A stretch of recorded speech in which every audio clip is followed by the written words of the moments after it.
نحمده نصلی علی رسولہ الکریم اما بعد فاعوذ باللہ من الشیطان الرجیم بسم اللہ الرحمن الرحیم قال رسول اللہ صلی اللہ علیہ وسلم اذا دخل رمضان فتحت ابواب الجنہ وغلقت ابواب جہنم وسلسلت الشیاطین رواہ البخاری۔ رسول اللہ صلی اللہ علیہ وآلہ وسلم نے فرمایا کہ جو ہی رمضان کا مہینہ آتا ہے جنت کے دروازے کھول دیے جاتے ہیں، جہنم کے دروازے بند کر دیے جاتے ہیں اور شیاطین کو زنجیروں میں جکڑ دیا جاتا ہے۔ اب آپ اندازہ لگائیں رسول اللہ صلی اللہ علیہ وآلہ وسلم کے اس پیغام کے اندر ہمارے لیے اللہ تعالیٰ کی رحمت سے فائدہ اٹھانا کتنا آسان ہو گیا کہ رمضان کے مہینے میں دوسری احادیث مبارکہ سے معلوم ہوتا ہے کہ یہاں پر جو فتحت ابواب الجنہ ہے وہاں پر فتحت ابواب السماء کا ذکر آیا ہے، فتح ابواب الرحمہ کا ذکر آیا ہے، یعنی اللہ تعالیٰ کی رحمت جوش مارتی ہے،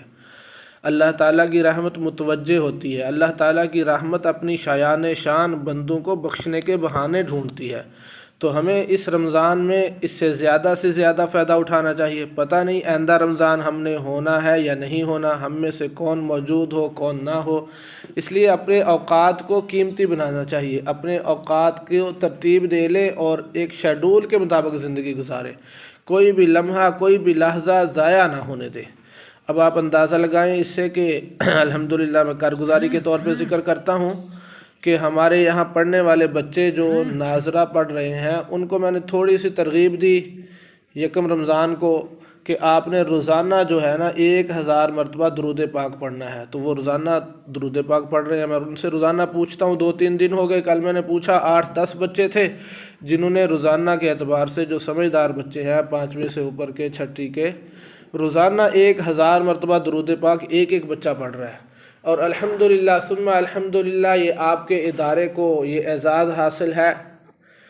کہ یہاں کے جو حفظ کے طالب علم ہیں وہ روزانہ پچھلے رمضان میں بھی صلاۃ التسبیح بھی پڑھتے رہے ہیں اور ذکر اذکار کی تسبیحات بھی مکمل کرتے رہے ہیں۔ اسی طرح اس ادارے کی طرف سے نبی اکرم صلی اللہ علیہ وآلہ وسلم کی خدمت میں روزانہ کئی ہزار بار رسول اللہ صلی اللہ علیہ وسلم کی خدمت میں ہدیہ درود شریف پیش کیا جاتا ہے۔ تو اس پہ بات کرنے کا مقصد یہ ہے کہ جب ہم تھوڑا سا ترغیب چلائیں، گھر میں بات کریں، اپنے عزیز و اقارب میں، اپنے بیوی بچوں میں، اپنے گھر والوں کو جا کر پوچھیں کہ آج آپ نے تہجد پڑھی ہے کہ نہیں پڑھی، اس سے ایک دوسرے کو یاد دہانی ہو جاتی ہے۔ وہ آپ سے پوچھیں، آپ ان سے پوچھیں آج آپ نے نوافل پڑھے ہیں کہ نہیں، آج آپ نے تہجد پڑھی ہے کہ نہیں، آج آپ نے ذکر اذکار کیا ہے کہ نہیں، تو ایک دوسرے کو یاد دہانی ہو جاتی ہے اور پھر عمل کرنا آسان ہو جاتا ہے۔ یہ تو تھا فضائل والا حصہ۔ اب مسائل، کل ہم نے مسائل پڑھے تھے وہ جن چیزوں سے روزہ نہیں ٹوٹتا، تو آج ہم نے مسائل پڑھنے ہیں جن چیزوں سے روزہ ٹوٹ جاتا ہے اور قضاء لازم ہوتی ہے۔ تو کل کا ایک مسئلہ رہ گیا تھا کہ انجیکشن جو ہے وہ لگوانے سے روزہ نہیں ٹوٹتا، چاہے وہ گوشت میں لگوایا جائے، چاہے رگ میں لگوایا جائے، چاہے ڈرپ لگوائی جائے، چاہے کوئی اور قسم کا اس طرح کا انجیکشن لگوایا جائے، اس سے روزہ نہیں ٹوٹتا۔ آج جو ابھی ہم پڑھنا چاہ رہے ہیں، آج کا جو سبق ہے وہ یہ ہے کن چیزوں سے روزہ ٹوٹ جاتا ہے اور قضاء لازم ہوتی ہے۔ تو یاد رکھیں کان اور ناک کے اندر دوا ڈالنے سے روزہ ٹوٹ جاتا ہے۔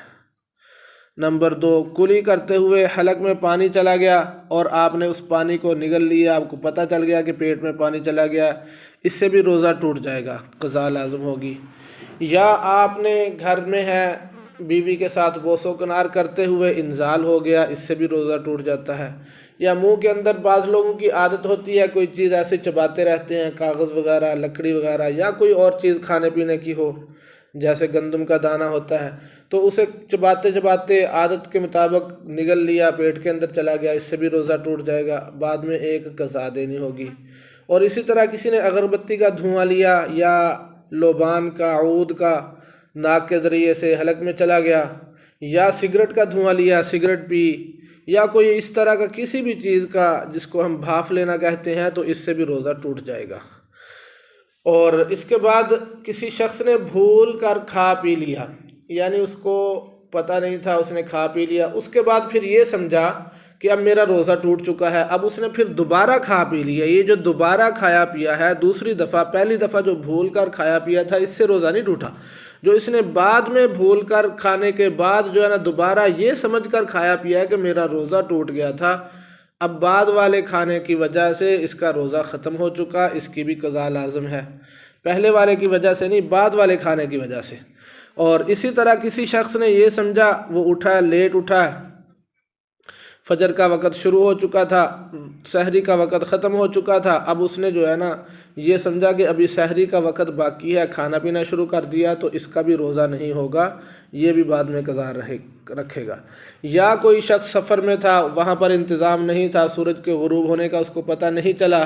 اور اس نے سورج غروب ہونے سے پہلے روزہ افطار کر لیا، ابھی وقت باقی تھا، تو اس کا بھی روزہ نہیں ہوگا، یہ بھی روزہ اپنا قضا کرے گا۔ تو ان سب صورتوں میں روزہ ٹوٹ جاتا ہے اور بعد میں اس کی ایک قضا دینی ہوتی ہے، یعنی ایک روزہ رکھنا ہوتا ہے۔ اللہ تعالیٰ مجھے اور آپ کو عمل کی توفیق عطا فرمائے۔